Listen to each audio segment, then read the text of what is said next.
Bonjour chers internautes de www.congolocolenews.net. Bienvenue à cette première convention de la dynamique de l'opposition politique. Donc la dynamique s'est dit prête à barrer la route à Joseph Kabila, mais aussi à faire respecter la loi. Je vous invite donc à suivre le mot d'ouverture lu ici pour vous par l'honorable Martin Fayoulou, qui est le modérateur en exercice. On se retrouve juste après. Merci. Nous peuplerons ton soleil, nous assurerons ta grandeur. 30 juin, au doux soleil, 30 juin, du 30 juin, jour sacré, sois le témoin, jour sacré de l'immortel, serment de liberté, que nous l'aidons à notre prospérité pour toujours. Honorables députés, honorables sénateurs, Mesdames et Messieurs les représentants du corps diplomatique, Mesdames, Mesdemoiselles et Messieurs distingués invités, qu'il nous soit permis d'observer que c'est un point d'honneur pour l'opposition politique congolaise, aujourd'hui, 10 mois après la signature, le 15 janvier 2015, de notre contrat de confiance, que la dynamique de l'opposition pour l'unité d'action puisse tenir sa toute première convention. Non, ce n'est pas un miracle. C'est la preuve que lorsque les Congolais savent ce qu'ils veulent, lorsqu'ils ont clairement identifié les problèmes et les enjeux, ainsi que les dangers qui menacent leur pays, ils sont capables, au-delà de leurs divergences, de se mettre ensemble, debout comme un seul homme, pour défendre leur pays et leur identité, comme ce fut le cas en 1950 lors de la table ronde de Bruxelles. C'est ce que nous avons fait ensemble jusqu'à présent.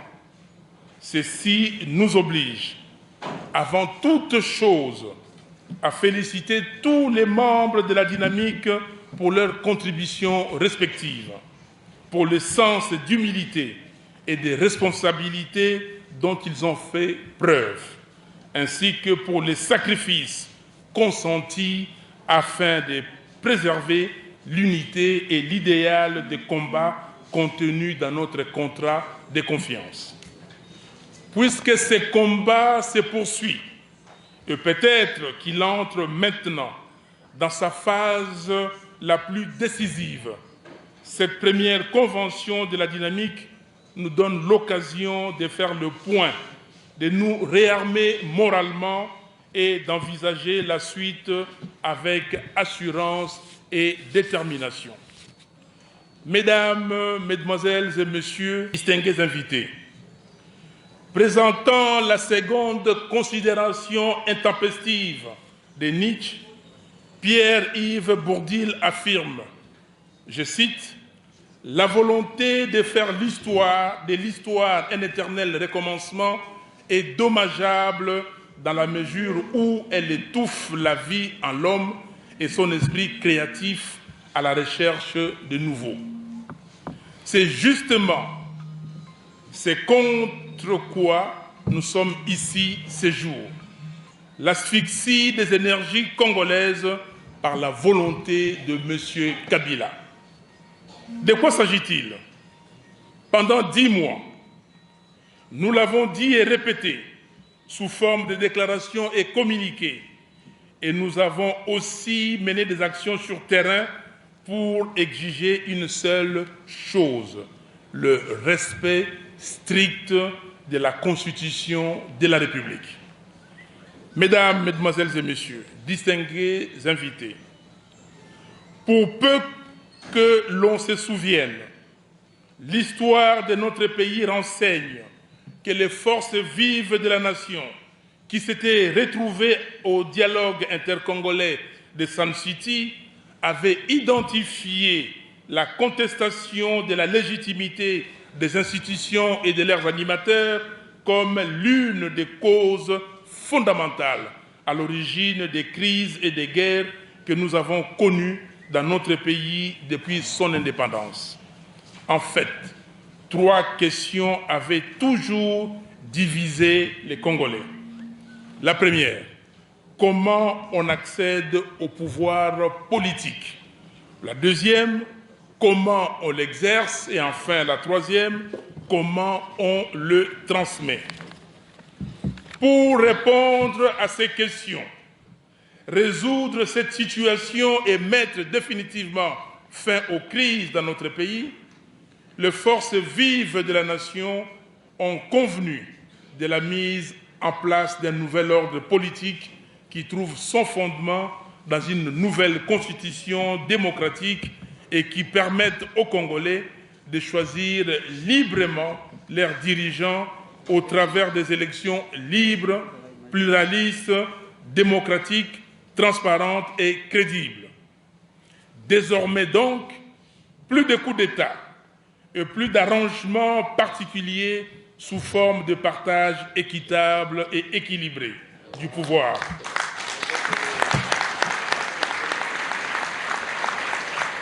Nous disions désormais plus de coups d'État et plus d'arrangements particuliers sous forme de partage équitable et équilibré du pouvoir.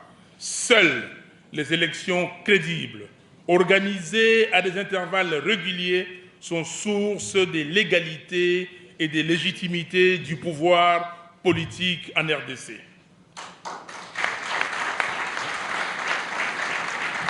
C'est cela la Constitution du 18 février 2006.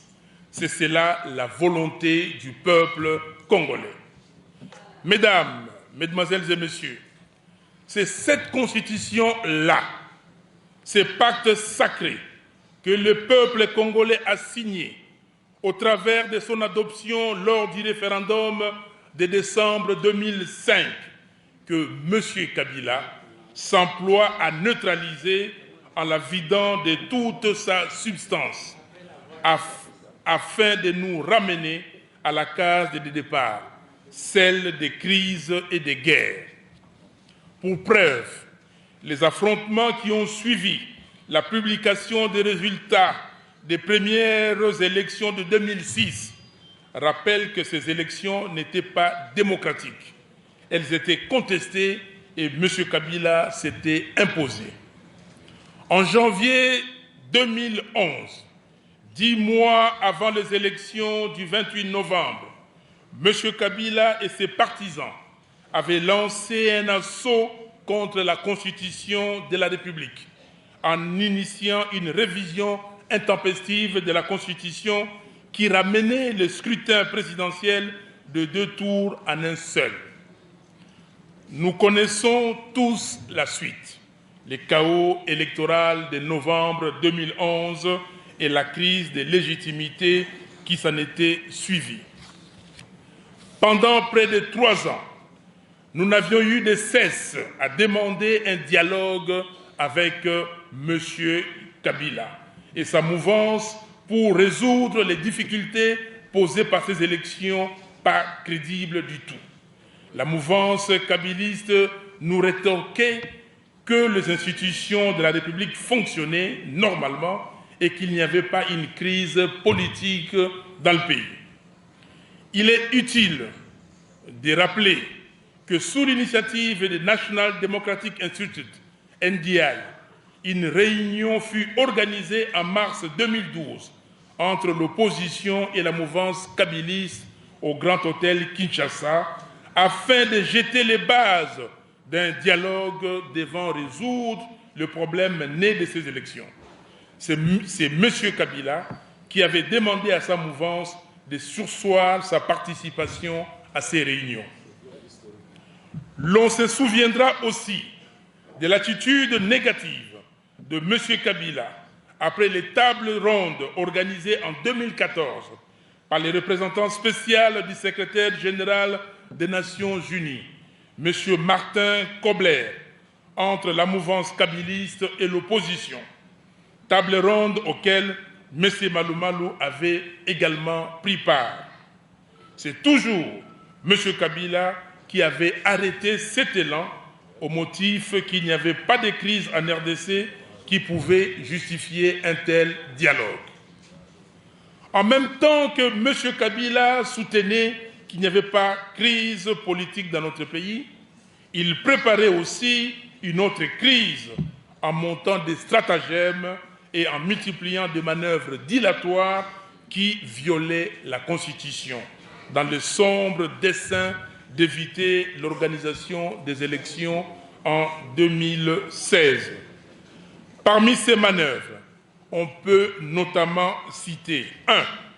L'utilisation abusive de médias publics comme support d'une propagande prônant des démarches subtiles et sibyllines afin de préparer la population à l'idée d'un troisième mandat, et ce, à travers des livres et des émissions télévisées. 2. Interdiction systématique à l'opposition d'accéder aux médias officiels. 3. Les propositions de la CENI, instrumentalisées par M. Kabila, d'organiser l'élection des députés provinciaux au suffrage indirect. 4. La transmission au bureau de l'Assemblée nationale d'un projet de loi portant révision de quelques articles de la Constitution en 2014. 5.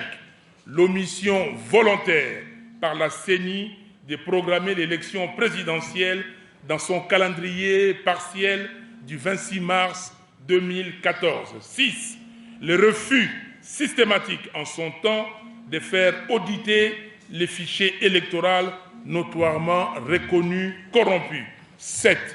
La création pour le besoin de la cause de l'Office national d'identification de la population au NIP de tristes mémoires. 8. La transmission au Parlement d'un projet de révision de la loi électorale attentatoire à la Constitution. 9. La publication, le 12 février 2015, d'un calendrier électoral global non consensuel, inconstitutionnel et intentionnellement surchargé sur le plan opérationnel et budgétaire. 10. La mise en place précipitée et irrationnelle des nouvelles provinces. 11. La restructuration incongrue de l'armée, désormais composée de 4 zones spéciales de défense totalement gérées par les officiers à la dévotion de M. Kabila. 12. Le vote à contretemps par le Parlement d'une loi portant répartition des sièges pour les élections locales en juin 2015. 13. L'usurpation des prérogatives de la CENI par le gouvernement au travers de la publication du calendrier des élections des gouverneurs des provinces. 14. Le refus avéré de mettre à la disposition de la CENI des fonds nécessaires à l'organisation des élections. 15. Les obstructions répétées du régime de M. Kabila, empêchant ainsi les partis politiques de l'opposition de tenir des meetings d'éveil de conscience et maintenir notre peuple dans l'ignorance. 16. Les refus par M. Kabila d'engager un dialogue sur le respect de la Constitution au sein de sa propre famille politique, ce qui a conduit 7 partis politiques appelés le G7 de quitter sa mouvance. 17. La décapitation de la CENI. 18. La nomination des commissaires spéciaux en violation flagrante et intentionnelle de la Constitution. 19. L'initiation sur l'état d'un dialogue devenu inopportun, insubstantié et inutile parce que visant à contourner l'article 220 de la Constitution en vue d'empêcher la tenue des élections nationales dans les délais constitutionnels. 20. La proposition de la loi relative à l'organisation du référendum constitutionnel, introduite à l'Assemblée nationale par 2 députés kabylistes. 21. Enfin, la collaboration difficile entre le gouvernement congolais et la MONUSCO devenue soudain un témoin gênant. Mesdames, Mesdemoiselles et Messieurs, grâce à la vigilance, à l'éveil des consciences du peuple congolais et à l'avant-gardisme de la dynamique de l'opposition, toutes ces initiatives et manœuvres de M. Kabila ont échoué et avec elles, les glissements qu'il recherche désespérément. Car M. Kabila est dans la logique du coup d'État constitutionnel. La dynamique se félicite de la prise de conscience du peuple congolais qui n'a cédé d'un iota en résistant héroïquement à toutes les manœuvres et stratagèmes de M. Kabila de rester au pouvoir en violation de la Constitution. Nous saluons ces refus du peuple congolais et nous rendons particulièrement hommage appuyé. Nous rendons particulièrement un hommage appuyé à nos martyrs de la liberté et de la démocratie, tombés dans la semaine du 19 au 25 janvier 2015, victimes de la barbarie de ces régimes. Ils sont certainement enterrés dans le charnier des Maluku que le pouvoir refuse d'exhumer en dépit des appels réitérés de l'opposition ainsi que de la communauté internationale. Nous ne les oublierons jamais, comme nous n'oublierons pas nos compatriotes qui meurent chaque jour suite à l'insécurité généralisée qui règne notamment à l'est du pays en général et à Béni en particulier. Nous n'oublions pas non plus notre frère Martin Mwamba qui s'est immolé pour protester contre la misère que le régime de M. Kabila impose au peuple congolais. Et en leur mémoire, nous vous prions de bien vouloir vous lever pour observer une minute de silence. Merci. Mesdames, Mesdemoiselles et Messieurs, comment terminer ces propos sans citer nos camarades qui croupissent inutilement en prison par la seule volonté de M. Kabila? Nous pensons à l'honorable Eugène Diomine Dongala, à Christopher Ngoyi Mutamba, à Jean-Claude Mouyambo, à Ernest Kiaviro, à Vano Kiboko, à Eric Kikunda, Fred Baouma, Yves Makwambala et tant d'autres. Voilà pourquoi nous sommes là. Nous sommes là face à un monsieur Kabila, déterminé à instaurer la dictature dans notre pays. Il est évident que nous, ici, nous dirons non. Non, nous sommes déterminés à lui barrer la route.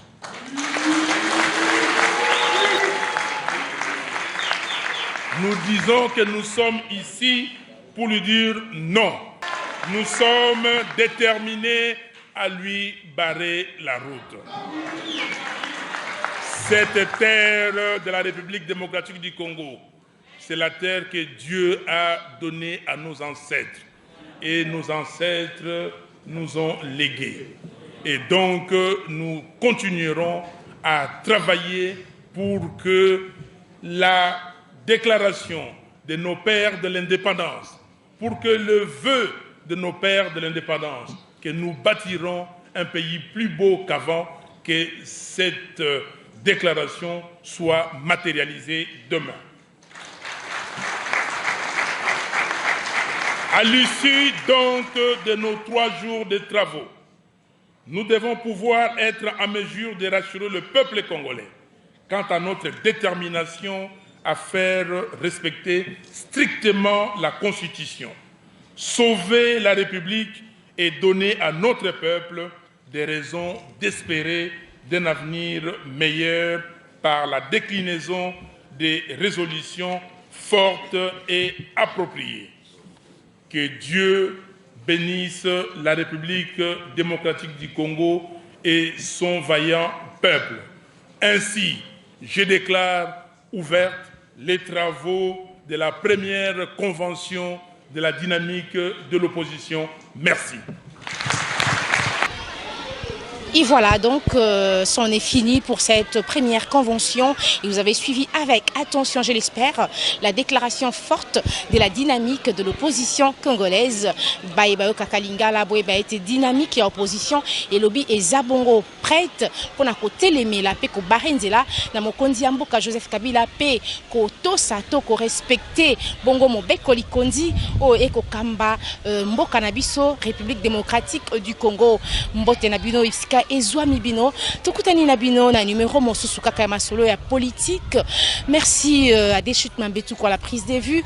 Merci à Solve Magema au montage.